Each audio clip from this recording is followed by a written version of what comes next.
तो हेलो दोस्तों, आज के नए वीडियो में आप लोग का स्वागत है। तो आज हम लोग इस वीडियो में करने वाले हैं क्लास 12th का केमिस्ट्री का ऑब्जेक्टिव प्रश्न है। ठीक है, आज हम लोग इस वीडियो में करेंगे केमिस्ट्री का पूरा निचोड़ प्रश्न जो हमारा बोर्ड एग्जाम से रिलेटेड प्रश्न रहेगा। और इस वीडियो में प्रीवियस ईयर प्रश्न करवाएंगे और जितना भी बोर्ड एग्जाम से रिलेटेड प्रश्न रहेगा सारे प्रश्न इस वीडियो में कराएंगे। ठीक है, तो वीडियो में पूरे लास्ट तक आप लोग बने रहिएगा। तो चलिए हम लोग वीडियो का स्टार्ट करते हैं और करते हैं आज का ऑब्जेक्टिव प्रश्न। चलिए, तो यहाँ पे देखिए पहला नंबर प्रश्न दिया गया है। क्या करा कि ऊष्मा और विद्युत का अच्छा चालक है। क्या करा यहाँ पे प्रश्न कि ऊष्मा और विद्युत का अच्छा चालक इनमें कौन है, बताइए। तो ऊष्मा और विद्युत का अच्छा चालक कौन है इसमें, आप लोग के यहाँ पे ऑप्शन दिया गया है। पहला ऑप्शन में क्या करा कि एंथ्रासाइट कोक, और दूसरा ऑप्शन देगा हीरा, और तीसरा ऑप्शन देगा ग्रेफाइट, और चौथा ऑप्शन देगा चारकोल। बताइए तो ऊष्मा और विद्युत का सबसे अच्छा चालक कौन है। और आप लोग को आंसर पता होगा तो आप लोग कमेंट करते चलेगा, क्योंकि कमेंट करने से क्या होगा कि आप लोग को प्रश्न अच्छे से याद होगा। ठीक है, तो आप लोग सारे प्रश्न को कमेंट करते चलेगा। यहाँ पे प्रश्न क्या करे, ऊष्मा और विद्युत का अच्छा चालक है। जो ऊष्मा और विद्युत का जो अच्छा चालक है वह ग्रेफाइड है। क्या है, ग्रेफाइड। यहाँ पे बहुत सारे बच्चे हीरा मार दिए होंगे। ठीक है, हीरा नहीं है। ऊष्मा और विद्युत का जो अच्छा चालक है वह क्या है, ग्रेफाइड है। तो यहाँ पे क्या हो जाएगा इस प्रश्न का राइट आंसर, तो ऑप्शन नंबर सी। चलिए, तो फिर यहाँ पे देखिए अगला प्रश्न दूसरा नंबर क्या करा कि घनाकार क्रिस्टल में बेवर्ष जालकों की संख्या होती है। क्या करा प्रश्न कि घनाकार क्रिस्टल में बेवर्ष जालकों की संख्या होती है। और ये प्रश्न जो है ये बोर्ड एग्जाम में पूछा गया प्रश्न है। आप लोग क्वेश्चन बैंक उठा के देख सकते हैं। ठीक है, घनाकार क्रिस्टल में बेवर्ष जालकों की संख्या कितनी होती है। ऑप्शन यहाँ पे देखिए, पहला ऑप्शन में करा कि 3, दूसरा ऑप्शन देगा 1 होती है, तीसरा ऑप्शन देगा 4, और चौथा ऑप्शन देगा 14 होती है। बताइए तो घनाकार क्रिस्टल में बेवर्ष जालकों की संख्या कितनी होती है। जो घनाकार क्रिस्टल में बेवर्ष जालकों की जो संख्या होती है वह 3 होती है। कितना होती है, 3। तो यहाँ पे क्या हो जाएगा इस प्रश्न का राइट आंसर, तो ऑप्शन नंबर ए। और ये प्रश्न बोर्ड एग्जाम में पूछा गया प्रश्न है। ठीक है, तो इस वीडियो में प्रीवियस ईयर भी प्रश्न करवा रहे हैं, तो आप लोग इस वीडियो में लास्ट तक बने रहेगा। और आप लोग इस चैनल पे नए हैं तो चैनल को सब्सक्राइब करके वीडियो को लाइक कर दीजिए, क्योंकि इस चैनल पे क्लास 12th इंटर परीक्षा की तैयारी करवाई जाती है। और आप लोग को पूरे एग्जाम से पहले यहाँ पे सारे सिलेबस को कंप्लीट करवा दिया। और आप लोग को जो यहाँ पे 4 मंथ जो बचा हुआ है ये 4 मंथ सिर्फ ऑब्जेक्टिव करवाएंगे। पूरे ऑब्जेक्टिव को निचोड़ करवा देंगे, क्योंकि ऑब्जेक्टिव ही प्लस पॉइंट नंबर बढ़ाता है। ठीक है, तो आप लोग को इस चैनल पे पूरे ऑब्जेक्टिव को कंप्लीट करवा दिया जाएगा एग्जाम से पहले। ये 4 मंथ सिर्फ ऑब्जेक्टिव चलेगा, मॉक टेस्ट चलेगा। ठीक है, तो आप लोग इस चैनल पर पहली बार आए हैं तो चैनल को सब्सक्राइब कर लीजिए। तो यहाँ पे प्रश्न क्या करा है कि प्राकृतिक रबर किसका बहुलक है। बताइए तो आंसर पता है तो आप लोग जल्दी जल्दी कमेंट करते चलिएगा। ठीक है, प्राकृतिक रबर किसका बहुलक है। और आप लोग के यहाँ पे ऑप्शन दिया गया है, तो आप लोग जल्दी से बताइए कि प्राकृतिक रबर जो है वह किसका बहुलक है। ठीक है, हम सारे ऑप्शन को टिक नहीं करेंगे। ठीक है, डायरेक्ट आंसर कराते चलेंगे, क्योंकि हम लोग को कम समय में ज़्यादा ऑब्जेक्टिव को कवर करना है। ठीक है, जो प्राकृतिक रबर है वह किसका बहुलक है, तो आइसोप्रीन का है। किसका बहुलक है, आइसोप्रीन का। तो यहाँ पे क्या हो जाएगा इस प्रश्न का राइट आंसर, तो ऑप्शन नंबर डी। चलिए, तो फिर देखिए यहाँ पे अगला प्रश्न है। क्या करा कि धातु आयन के रंगीन ज्वाला लौह का कारण है। क्या करा प्रश्न कि धातु आयन के जो रंगीन ज्वाला जो होता है, ज्वाला के लौह का जो कारण है वह क्या है। फ्रैंकल दोष है, कि साटकी दोष है, कि धातु की कमी का दोष है, कि धातु अधिकता का दोष है। बताइए तो धातु आयन के रंगीन ज्वाला लौह का कारण क्या है। इसी प्रकार से प्रश्न आएगा बोर्ड एग्जाम। और आप लोग को ऑब्जेक्टिव का इतना निचोड़ प्रश्न करवा देंगे कि आप लोग वहाँ बोर्ड एग्जाम में आंसर क्वेश्चन को देखते ही आंसर कर दीजिएगा। ठीक है, तो आप लोग इस चैनल से बने रहिएगा। तो यहाँ पे क्या करा प्रश्न कि धातु आयन के रंगीन ज्वाला लौह का कारण क्या है। बताइए तो जो धातु आयन के रंगीन ज्वाला लौह का जो कारण है वह धातु अधिकता का दोष है। क्या है, धातु अधिकता का दोष। तो यहाँ पे इस प्रश्न का राइट आंसर क्या हो जाएगा, ऑप्शन नंबर डी। सारे प्रश्न को याद करते चलिए, नहीं तो नोट करते चलिए। ठीक है, चलिए, तो फिर देखिए यहाँ पे अगला प्रश्न है। क्या करा कि निम्न में पॉलिस्टर पॉलीमर है। ये भी प्रश्न बोर्ड एग्जाम में पूछा गया है, तो आप लोग पूरे कवर करते चलिएगा प्रीवियस ईयर प्रश्न को। कहा है कि बोर्ड एग्जाम प्रीवियस ईयर प्रश्न को ज़्यादा रिपीट करता है। ठीक है, तो निम्न में कौन है जो पॉलिस्टर पॉलीमर है। बताइए तो यहाँ पे आप लोग को ऑप्शन देगा है, और आप लोग सारे प्रश्न को करते चलिए, क्योंकि प्रश्न करने से क्या होगा कि आप लोग को अच्छे से याद होगा। ठीक है, सारे प्रश्न अच्छे से याद होगा। इनमें कौन है जो पॉलिस्टर पॉलीमर है। जो इनमें जो पॉलिस्टर पॉलीमर है वह है टेरिलीन है। क्या है, टेरिलीन। तो यहाँ पे इस प्रश्न का आंसर हो जाएगा क्या, ऑप्शन नंबर बी। चलिए, तो फिर देखिए यहाँ पे अगला प्रश्न है। क्या करा कि बेकेलाइट किस प्रकार का पॉलीमर है। बताइए तो बेकेलाइट किस प्रकार का पॉलीमर है। यहाँ पे आप लोग को ऑप्शन दिया गया है, तो जल्दी से बताइए आप लोग कि बेकेलाइट जो है वह किस प्रकार का पॉलीमर है। और आप लोग को साइंस का पीडीएफ चाहिए तो आप लोग टेलीग्राम से जुड़ जाएगा, ठीक है। साइंस का सब्जेक्टिव का पीडीएफ वहाँ पे मिल जाएगा आप लोग को टेलीग्राम पे, डिस्क्रिप्शन में यहाँ पे लिंक है, ठीक है। बेकेलाइट किस प्रकार का पॉलीमर है बताइए तो। और इस वीडियो में हम लोग करने वाले हैं पूरे 50 प्रश्न है, जो सारे बोर्ड एग्जाम से रिलेटेड प्रश्न है, ठीक है। तो वीडियो को पूरे लास्ट तक बने रहिएगा। तो प्रश्न यहाँ पे क्या करा कि बेकेलाइट किस प्रकार का पॉलीमर है। जो बेकेलाइट जो है वह संघनन पॉलीमर है। कैसा बेकेलाइट है तो संघनक पॉलीमर। तो यहाँ पे राइट आंसर हो जाएगा इस प्रश्न का, तो ऑप्शन नंबर सी। फिर यहाँ पे देखिए अगला प्रश्न क्या करा कि प्रसरण दाब की इकाई है। प्रश्न क्या करा है कि प्रसरण दाब की इकाई है। बताइए तो इनमें कौन है जो प्रसरण दाब की इकाई है, मतलब मात्रक है। आप लोग के यहाँ पे ऑप्शन दिया गया है, जल्दी से बताइए आप लोग को आंसर पता है तो। जो प्रसरण दाब की जो इकाई है वह एटम है। क्या है? एटम। ये प्रश्न भी बोर्ड एग्जाम में पूछा गया प्रश्न है।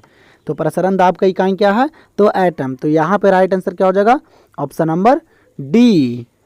चलिए तो फिर यहाँ पे ध्यान दीजिए, फिर यहाँ पे अगला प्रश्न देगा क्या करा कि मोल अवनमन स्थिरांक निर्भर करता है। क्या करा प्रश्न कि मोल अवनमन स्थिरांक निर्भर करता है। किस पे निर्भर करता है मोल अवनमन स्थिरांक। आप लोग के यहाँ पे ऑप्शन देगा, पहला ऑप्शन करा कि विलेय की प्रकृति पर, और दूसरा ऑप्शन देगा विलायक की प्रकृति पे, और तीसरा ऑप्शन देगा विलयन के वाष्प दाब पे, और चौथा ऑप्शन देगा विलयन के ऊष्मा पे। मोल अवनमन स्थिरांक किस पे निर्भर करता है। जो मोल अवनमन स्थिरांक जो निर्भर करता है वह विलायक के प्रकृति पे करता है। किस पे करता है तो विलायक के प्रकृति पे। तो यहाँ पे क्या हो जाएगा इस प्रश्न का राइट आंसर, तो ऑप्शन नंबर बी। फिर यहाँ पे देखिए अगला प्रश्न क्या करा कि शुद्ध जल की मोलारता होती है। प्रश्न क्या करा है कि शुद्ध जल की जो मोलारता होती है वह क्या होती है। जो शुद्ध जल की जो मोलारता होती है वह 55.6 होती है। कितनी होती है शुद्ध जल की मोलारता तो 55.6। तो यहाँ पे इस प्रश्न का राइट आंसर हो जाएगा ऑप्शन नंबर ए। चलिए तो फिर यहाँ पे देखिए अगला प्रश्न है क्या करा कि सर्वाधिक चालकता है। बताइए तो इनमें कौन है जिसका जो चालकता है वह सबसे अधिक है। सिलिकॉन का, कि लोहर का, कि चांदी का, कि टेफलॉन का। बताइए तो सर्वाधिक चालकता किसका है इनमें। और इस प्रश्न का आंसर हम नहीं देंगे, इस प्रश्न का आंसर आप लोग जल्दी से कमेंट बॉक्स में दीजिए कि इस प्रश्न का आंसर जो होगा वह क्या हो जाएगा। सबसे अधिक चालकता किसका होता है बताइए तो, सर्वाधिक चालकता किसका होता है। जल्दी से कमेंट में आंसर बताइए, ठीक है। देखते हैं कौन कौन बच्चे सही आंसर देते हैं, तो जल्दी से कमेंट करें, ठीक है। तो देखते हैं हम लोग अगला प्रश्न। और कमेंट करने से क्या होगा कि मुझे पता चलेगा कि आप लोग कितने अच्छे से तैयारी किए हैं या नहीं किए हैं, ठीक है। उससे पता चलेगा, उसी प्रकार से हम वीडियो को बनाएंगे और आप लोग के लिए इंपॉर्टेंट प्रश्न को खोज कर करवाएंगे कि जो बोर्ड एग्जाम से ज़्यादा इंपॉर्टेंट है, ठीक है। तो यहाँ पे प्रश्न क्या करा कि सिनेवार है। बताइए तो सिनेवार कौन है, सिनेवार का सूत्र क्या होता है, वही यहाँ पे पूछ रहा है। जो सिनेवार का जो सूत्र होता है वह HGS होता है। क्या होता है HGS, ये तो आप लोग को पता ही होगा। तो सिनेवार का सूत्र क्या होता है HGS। तो यहाँ पे हो जाएगा इस प्रश्न का right answer option number A. अब आप लोग के पास ज़्यादा समय नहीं बचा हुआ है, ठीक है। आप लोग को अच्छे मार्क्स लाना है तो आप लोग को ये 4 मंथ पूरे अच्छे तरीके से पढ़ना पड़ेगा, ठीक है।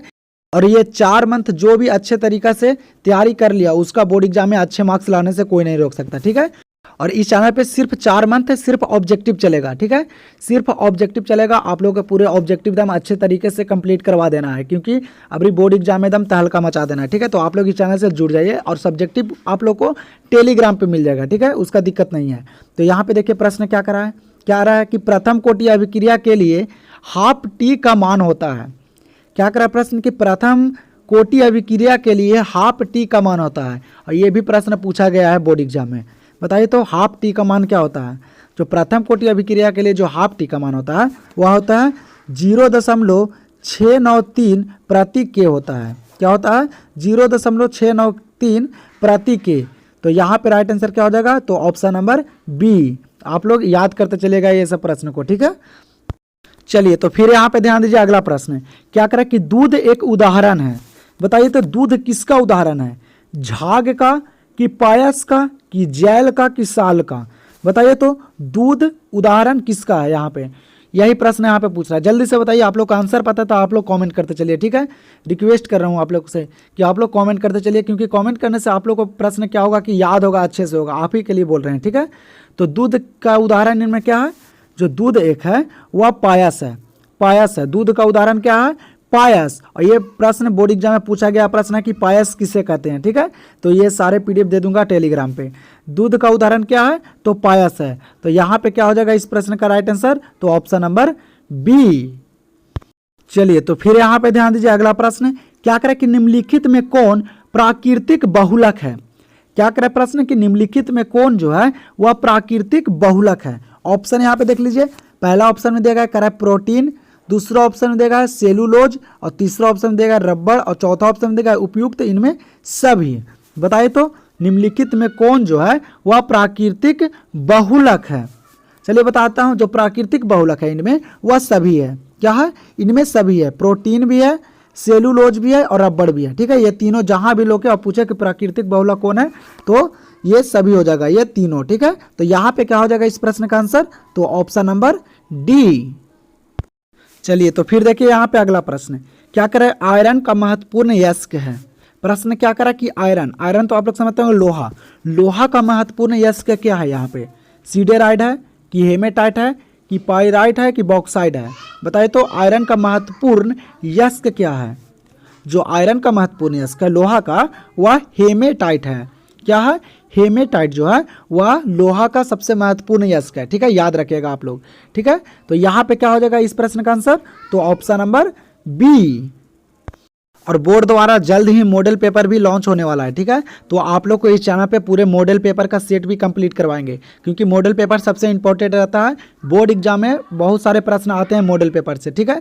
तो बोर्ड जल्दी ही मॉडल पेपर को जारी करने वाला है, ठीक है। तो आप लोग को मॉडल पेपर भी इसी चैनल पे कंप्लीट करवाएंगे। तो यहाँ पे प्रश्न क्या करें कि निम्नलिखित में से बेरवादार ठोस कौन सा है।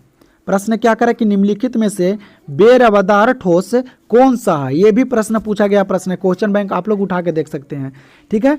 ऑप्शन ए में करा हीरा, और ऑप्शन बी में करा ग्रेफाइट, और ऑप्शन सी में दिया गया है सामान्य लवण, और ऑप्शन डी में दिया गया है ग्लास। बताइए तो बेरवादार ठोस का कौन है यहाँ पे उदाहरण। जो बेरवादार ठोस है वह हीरा है। क्या है, हीरा जो है वह बेरवादार ठोस है। तो इस प्रश्न का राइट आंसर क्या हो जाएगा, ऑप्शन नंबर ए। चलिए तो फिर देखिए यहाँ पे अगला प्रश्न है, क्या करा कि निम्नलिखित में से किस में बिलियन का अनुसंख्या गुणधर्म नहीं है। क्या करा कि निम्नलिखित में कौन है इनमें जिसमें बिलियन का अनुसंख्या गुणधर्म नहीं है। आप लोग के यहाँ पे ऑप्शन देगा, पहला ऑप्शन करा प्रसरण दाब, दूसरा ऑप्शन देगा पृष्ठीय तनाव, और तीसरा ऑप्शन देगा वाष्प दाब का अवनमन, और चौथा ऑप्शन देगा हिमांक का अवनमन। बताइए तो किसमें बिलियन का अनुसंख्या गुणधर्म नहीं है। जो इनमें जो अनुसंख्या गुणधर्म जो नहीं है बिलियन का वह पृष्ठीय तनाव है। कौन है, पृष्ठीय तनाव। तो यहाँ पे क्या हो जाएगा इस प्रश्न का राइट आंसर, तो ऑप्शन नंबर बी। और ये जो तीनों है प्रसारण दाब, वाष्प दाब का अवनमन और हिमांक का अवनमन, ये तीनों में अनुसंख्या गुणधर्म होता है, ठीक है। तो आप लोग अच्छे से याद रखिए। तो देखते हैं अगला प्रश्न। और आप लोग अभी तक वीडियो को लाइक नहीं किए हैं तो आप लोग वीडियो को लाइक करके शेयर कीजिए, ठीक है। आप लोग के लिए इतना मेहनत करते हैं, क्वेश्चन को खोज कर लाते हैं और आप लोग को यहाँ पे करवाते हैं, ठीक है। तो आप लोग वीडियो को लाइक करके शेयर कर दीजिए। तो यहाँ पे देखिए प्रश्न अगला क्या कर रहा है कि मोललता प्रदर्शित होती है। बताइए तो मोललता प्रदर्शित होती है, मतलब यहाँ पे पूछ रहा है कि मोललता जो प्रदर्शित या किस में प्रदर्शित होती है, इसका मात्रक क्या होता है। जो मोललता का जो मात्रक होता है वह होता है मोल प्रति किलोग्राम होता है। क्या होता है, मोल प्रति किलोग्राम। तो यहाँ पे क्या हो जाएगा इस प्रश्न का राइट आंसर, तो ऑप्शन नंबर डी।